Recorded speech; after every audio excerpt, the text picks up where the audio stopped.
प्रियो, आज आपके सामने मनुष्य के जीवन के विषय में कुछ बातों को बताना चाहता हूं। सबसे पहले, मनुष्य कौन था? हिजकिय्याह का पुत्र था। हिजकिय्याह कौन था? एक अद्भुत आत्मिक व्यक्ति था। यहूदा राज्य पर शासन करने वालों में हिजकिय्याह बड़े ही धार्मिकता के साथ परमेश्वर की आराधना किया, परमेश्वर की सेवा किया। और उसी समय परमेश्वर जब हिजकिय्याह को बहुत आशीष दिया, एक समय आने पर घमंड किया, फलस्वरूप रोग को मोल लिया। जब वो रोग से दुख उठा रहा था, भविष्यवक्ता आकर कहा, तू मरने वाला, अपने परिवार को जो परामर्श देना है दे। इस तरह कहने से हिजकिय्याह आंसू बहाकर प्रार्थना किया, अभी के अभी मेरी मृत्यु होगी कहने से मैं इसके लिए तैयार नहीं हूं, मुझ पर तरस खाइए, ये कहकर आंसुओं के साथ प्रार्थना किया। इस तरह जब हिजकिय्याह आंसू बहाकर प्रार्थना किया, तरस खाकर, दया करके, परमेश्वर हिजकिय्याह की आयु 15 वर्ष बढ़ा दिया। वो मर जाने वाला था, लेकिन मर जाना था ऐसे समय में पश्चाताप करके। जब आंसू बहाया, हिजकिय्याह पर परमेश्वर तरस खाया। प्रिय, आज यदि हमारे बीच कोई बीमारी में से होकर गुजर रहे हैं, तो अगर वो बीमारी मृत्यु लाने वाली है तो, या फिर हताश और निराश होकर अब जी के क्या फायदा, मरने से ही अच्छा है, ऐसे विचार यदि आपको बार बार विचलित कर रहे हैं, तो मर जाना है ऐसे विचार मन में आ रहे हैं, तो हो सकता है उसका कारण आर्थिक समस्या हो, या आपके जीवन में आपने किसी से धोखा खाया हो, या आपके साथ किसी ने अन्याय किया हो, या बिना किसी कारण के आपकी निंदा की गई हो, अपमान किया गया हो। उस अपमान को, निंदा को आप सह नहीं पा रहे हो। चाहे कुछ भी हो, हम में से कोई भी जीवन को समाप्त करना है, या फिर मेरा काम हो गया है, मेरा काम हो गया, ऐसे सोचने की परिस्थिति में है, तो ऐसी परिस्थिति को बदलने वाला परमेश्वर है। आपको चंगाई देने वाला परमेश्वर है। आपको अच्छे दिन दे पाने वाला परमेश्वर है, वही प्रभु यीशु मसीह है। हिजकिय्याह को ऐसी बीमारी हुई कि वह मरने पर था और उस दुख को सह नहीं पा रहा था। परमेश्वर एक समाचार को भेजा, जाकर बताओ वो मरने वाला है, वो बचेगा नहीं। इस समाचार को यशायाह भविष्यवक्ता हिजकिय्याह से बता रहा है, तुम बचोगे नहीं, अपने परिवार से जो कहना है कहो, सारे अकाउंट्स को सेटल कर लो, परमेश्वर से समझौता कर लो। हिजकिय्याह आंसू बहाकर प्रार्थना किया, उसके आंसुओं को परमेश्वर देखा। प्रिय, आज हमारे बीच कोई है क्या ऐसी स्थिति में, या मर जाने से अच्छा है ऐसे सोच रहे हैं, तो उसका कारण क्या है आप अच्छी रीति से जानते हैं। प्रभु के सम्मुख पश्चाताप के साथ आप प्रार्थना करेंगे तो मेरा प्रभु आपको क्षमा करना ही नहीं, आपको चंगाई देकर दीर्घायु की आशीष को देने के लिए मेरा प्रभु तैयार है। हिजकिय्याह जब वो मरने पर था, प्रार्थना के द्वारा वो अपने प्राण को बचा लिया। सुनिए, इस तरह जिसने अपने प्राण को बचा लिया, ऐसा अद्भुत आत्मिक व्यक्ति का पुत्र था ये मनश्शे। उसके पिता के जीवन में परमेश्वर ने कैसे अद्भुत कार्य किए, अपनी आंखों से देखा। उसके पिता के ऊपर, वैसे सेना के ऊपर 1,85,000 सैनिक अचानक आकर देश को नाश करने की कोशिश करने से हिजकिय्याह जब परमेश्वर की उपस्थिति में जाकर प्रार्थना किया, परमेश्वर अद्भुत रूप से 1,85,000 सैनिकों को नाश कर दिए। इसके विषय में भी उसके पुत्र मनश्शे को मालूम था। एक अद्भुत आत्मिक व्यक्ति से वह जन्मा था। प्रिय, आज कुछ मुख्य विषयों को आपसे बांट रहा हूं। सबसे पहला है महान आत्मिकता। किसकी? उसके पिता की। पिता बहुत आत्मिक था, पर पता नहीं क्यों पुत्र निकम्मा निकला। आज हमारे बीच कोई ऐसे भाई या बहन हैं क्या? मेरी माँ बहुत अच्छी है, मेरे पिता बहुत आत्मिक है, प्रार्थना करने वाले हैं, लेकिन पता नहीं क्यों मेरा जीवन पाप के द्वारा बंधे जाकर, एक अच्छे माता पिता से जन्मा हुआ मैं, आत्मिक माता पिता से जन्मा हुआ मैं, परमेश्वर से दूर जी रहा हूं, पाप के बहुत ही निकट मैं जी रहा हूं। मेरे जन्माए हुए माता पिता को दुख दे रहा हूं, मैं उन्हें रुला रहा हूं। ऐसी स्थिति में कोई है क्या? है तो एक बार सोचिए, आप और मनुष्य एक ही नाव में यात्रा कर रहे हैं। विचित्र बात यह है कि अद्भुत पिता से जन्मा हुआ मनुष्य, बचपन से बहुत करीब से अपने पिता को देखा हुआ ये मनुष्य, प्रियो, किस तरह उसका पिता प्रार्थना किया करता था, कैसे प्रार्थनाओं के द्वारा जय को प्राप्त किया, किस तरह परमेश्वर उसके पिता के प्रति तरस खाकर जय को प्रदान किया, ये सब मनुष्य देखा। लेकिन पता नहीं उसको क्या हुआ, परमेश्वर की परवाह नहीं किया, परमेश्वर का भय नहीं माना। उसके पिता ने जिस परमेश्वर की उपासना किया, उसकी उपासना करना छोड़कर तारागणों की उपासना किया, सूर्य चंद्र नक्षत्रों की उपासना करना शुरू किया। परमेश्वर के भय के बिना वो जीना शुरू किया। प्रियो, कई बार हम बहुत अच्छे सेवकों को देखते हैं, वे अद्भुत सेवा को करते हैं, लेकिन पता नहीं क्यों उनके पुत्र मनमर्जी से जीते हैं, और बेटियां भी परमेश्वर के भय भक्ति के बिना जीती हैं। माता पिता ईमानदारी से सेवा करते हुए नाश होने वाले संसार को बचाना है, हर तरह से परिश्रम कर रहे हैं, लेकिन स्वयं के बच्चे ही नाश हो रहे हैं, तो माता पिता के लिए इससे बड़ी दुख की बात क्या हो सकती है? आज इन बातों को सुनने वाले भाई और बहन, यदि आप सेवक के परिवार में जन्मे हैं, तो आत्मिक परिवार में जन्मे हैं, तो आपके माता पिता आंसू बहाते हुए नाश होने वालों के लिए निरंतर प्रार्थना करते हैं, उन्हें यीशु के विषय में गवाही देते हैं, और उसी समय उस घर में रहने वाले आप स्वयं अपने मन मर्जी से जीते हुए अपने माता पिता के लिए दुख का कारण बनेंगे, तो सोचिए कितने दुख की बात है। यदि आज आप ऐसा जीवन जी रहे हैं, तो आप में और मनुष्य में क्या अंतर है? पहला, महान आत्मिकता किसकी? पिता की। महान आत्मिक व्यक्ति से जन्मा था ये मनुष्य।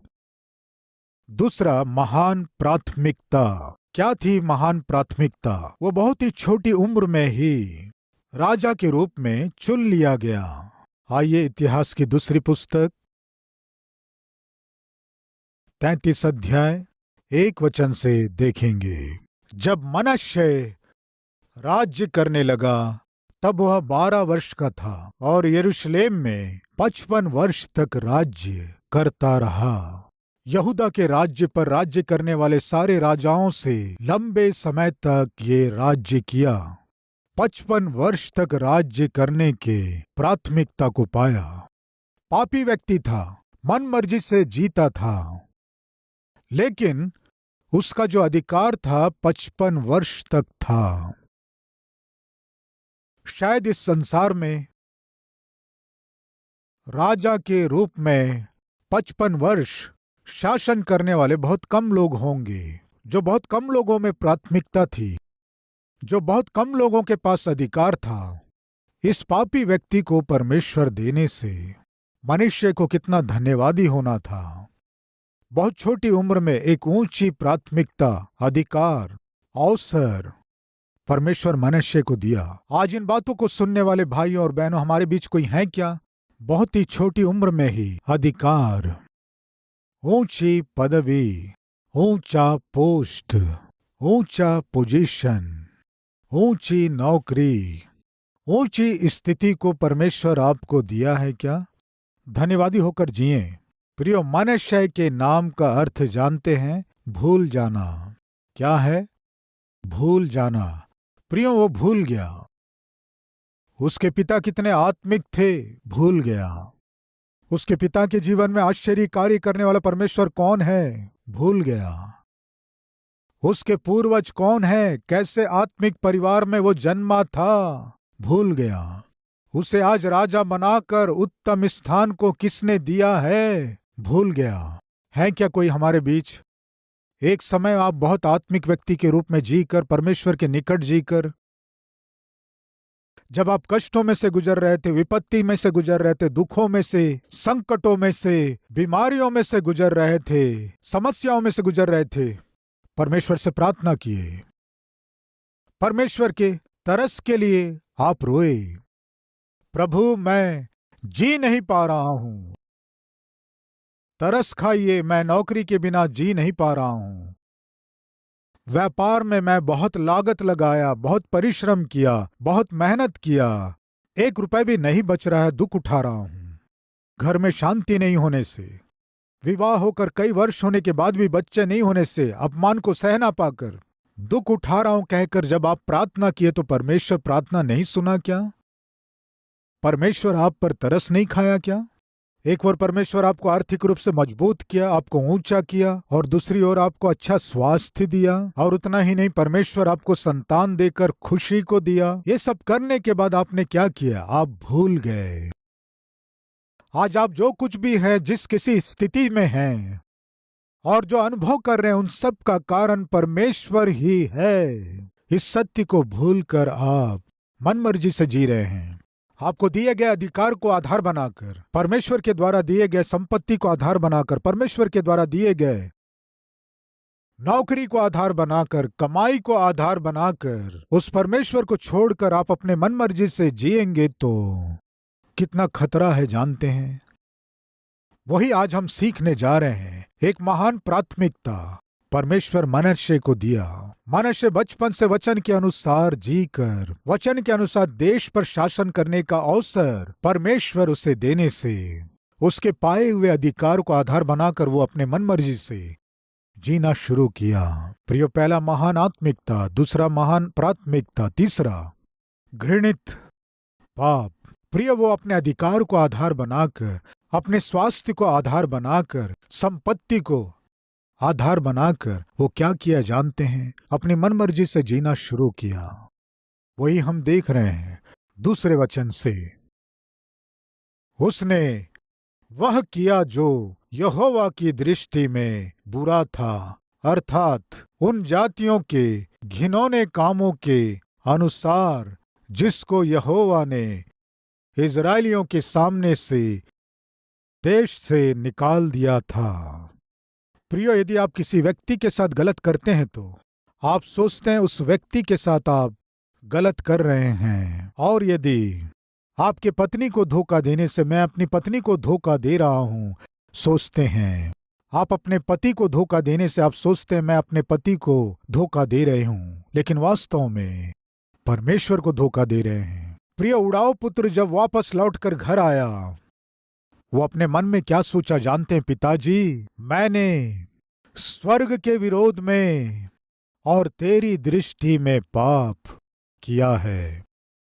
पिता को छोड़कर चले जाना पिता के विरुद्ध किया गया पाप है, लेकिन ऐसे पिता को जिसने दिया उस परमेश्वर को छोड़कर चले जाना परमेश्वर के विरोध में पाप करना है। आप जो भी पाप करते हैं परमेश्वर के विरोध में कर रहे हैं। प्रिय, आप में से कोई भी ये ना सोचें मेरे पाप को कोई देख नहीं रहे हैं, मैं अपने किए गए पाप को छिपा लिया हूं, किसी को दिखाई नहीं देगा, बाहर प्रकट होने का चांस नहीं है, क्योंकि मैंने ढांप दिया है, छिपा दिया है, बाहर बिल्कुल प्रकट नहीं होगा। मत सोचिए, क्योंकि आप बहुत ही चालाकी से मनुष्य देख ना सके, मनुष्य को दिखाई ना दे, आपके पाप को छिपा सकते हैं, आपके पाप को ढांप सकते हैं। आप किसके साथ पाप किए, कौन कौन से पाप किए, क्या क्या पाप किए और अभी क्या क्या पाप कर रहे हैं, हो सकता है वो आपके पति को मालूम ना चले, हो सकता है आपकी पत्नी को ना मालूम चले, हो सकता है आपके माता पिता को मालूम ना चले, आपके मित्रों को, आपके क्लासमेट को मालूम ना चले, आपके रूममेट को पता ना चले, या फिर आप जिससे प्रेम करते हैं उस लड़की को मालूम ना चला हो आप कितने धोखेबाज लड़के और लड़की हैं। लेकिन परमेश्वर को पता है। आप कितने बुद्धिमानी से भी उस पाप को छिपाने की कोशिश करें तो मत भूलिए एक दिन वो पाप प्रकट होगा। प्रियो, वो पाप ही एक दिन आपको पकड़वाएगा। प्रियो, एक आलसी व्यक्ति था, वो मेहनत करना नहीं जानता था, और उसी समय एक व्यक्ति बड़ी मेहनत करके खेत में धान को लगाया, फसल अच्छी हुई, उस धान की कटाई करवा के अच्छी रीति से बोरों में भरकर खेत के भंडारों में सुरक्षित रख दिया। ये आलसी परिश्रम नहीं करता था। इसने क्या किया जानते हैं? आधी रात को उठकर गया, एक एक बोरा उठाकर अपने घर ले आया। एक बोरा लेकर आया, संतुष्ट नहीं हुआ, फिर दूसरा लाया, संतुष्ट नहीं हुआ, फिर से जाकर तीसरा बोरा भी घर में ले आया और सोचा बहुत है, इन 3 बोरे धान से शांति के साथ कुछ महीने गुजर सकते हैं, कुछ महीने अच्छे से जी सकते हैं, अब भरपेट भोजन कर सकते हैं सोचकर उन बोरों को घर में जमा दिया और सो गया। लेकिन तीसरा बोरा लाते समय क्या हुआ कि उस बोरे में एक छेद था।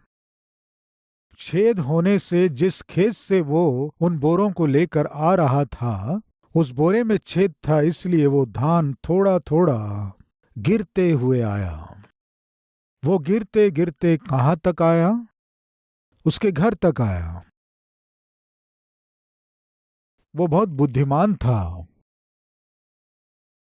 बोरे में छेद होने के कारण धान गिरता हुआ आया। ये बुद्धिमानी से क्या किया जानते हैं?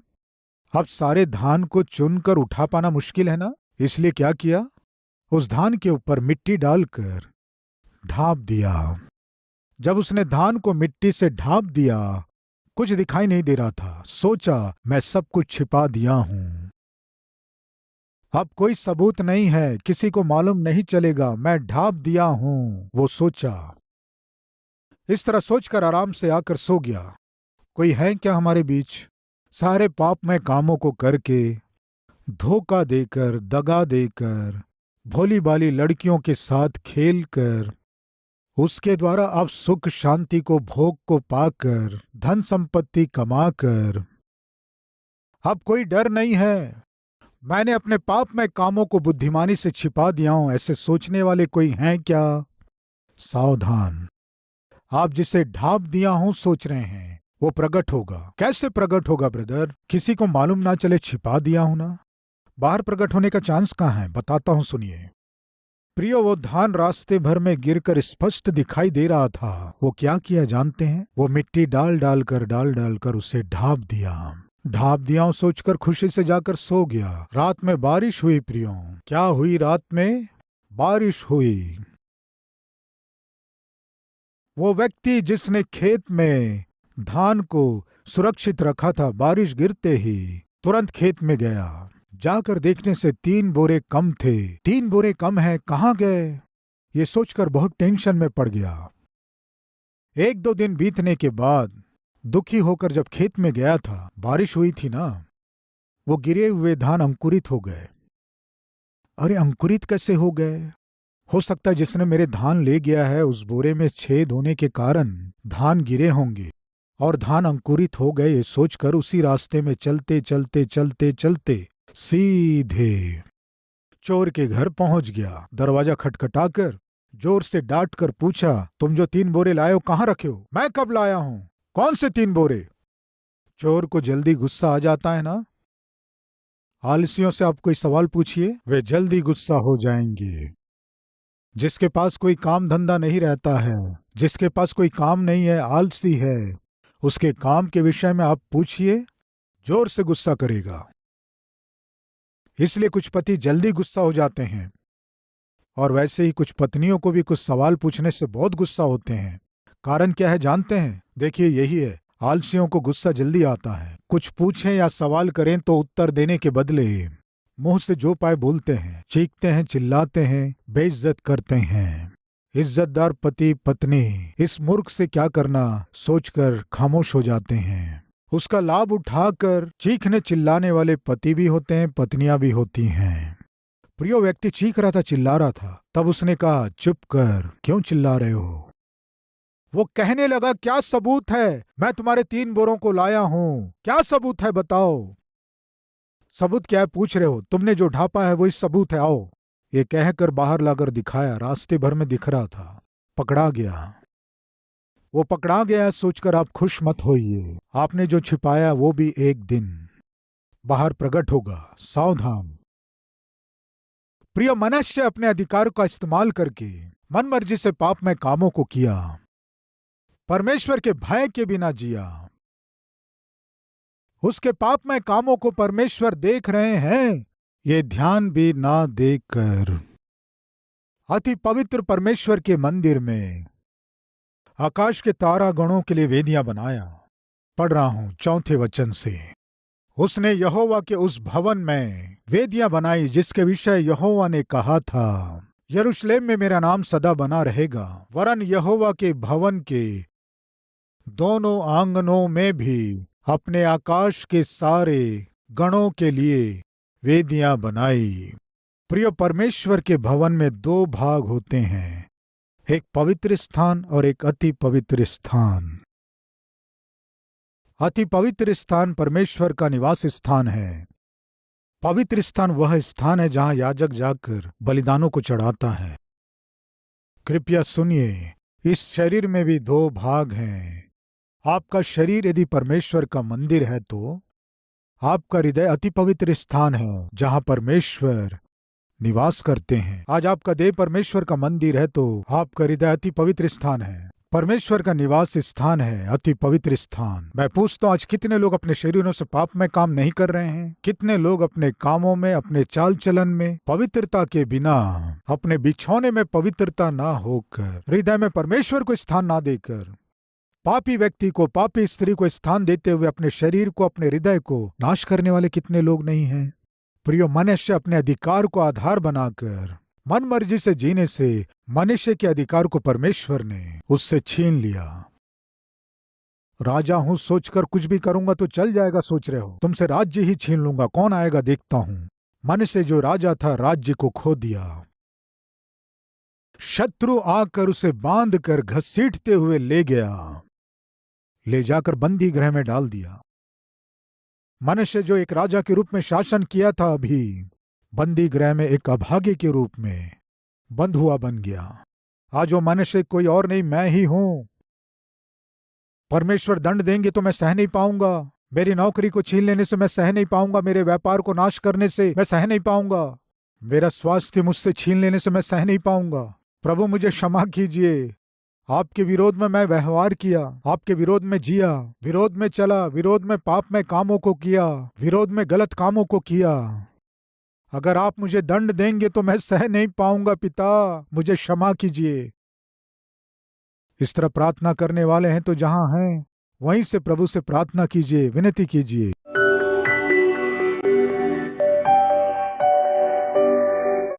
महान पवित्र प्रेमी परमेश्वर पिता, मनुष्य भूल गया पिता। मेरे पिता कितने आत्मिक थे, कैसे आत्मिक पाठों को सिखाकर मेरी परवरिश किए। आप कितने आश्चर्य कार्य करके, अद्भुत कार्य करके किस तरह उसके पिता के राज्य को स्थिर किए। वो भूल गया, उसे आपने ही अधिकार दिया है, पदवी दिया है, उस स्थान को दिए हो, वो भूल गया, फलस्वरूप हानि को मोल लिया। पिता, आज हमारे पास जो कुछ भी है इन सब का कारण आप ही हैं पिता। आज हमारे जीवन में जो भी आशीषें हैं वो आपके दिए हुए हैं पिता। पिता, आपको भूले बिना, आपसे दूर हुए बिना हम अभागे ना हो, हम पर तरस खाइए पिता। पिता, जितने लोग क्षमा मांग रहे हैं उन सब को क्षमा करके आपके इच्छा के अनुसार चलने वाले पिता के रूप में, पत्नी के रूप में, बच्चों के रूप में, नौकरी करने वाले के रूप में, सेवक के रूप में, व्यापारी के रूप में आपसे जी सके सहायता कीजिए। एक नए बदलाव को और व्यक्तित्व को दीजिए पिता। यीशु मसीह के नाम से मांगते हैं, आमीन। प्रियो, इस डेली डिवोशन के द्वारा आप आशीष पाए हैं तो और भी लोगों को शेयर कीजिए, लाइक कीजिए और साथ ही साथ कमेंट भी कीजिए। कल फिर इसी समय में एक और डेली डिवोशन के साथ आपके सामने आऊंगा। तब तक के लिए शालोम।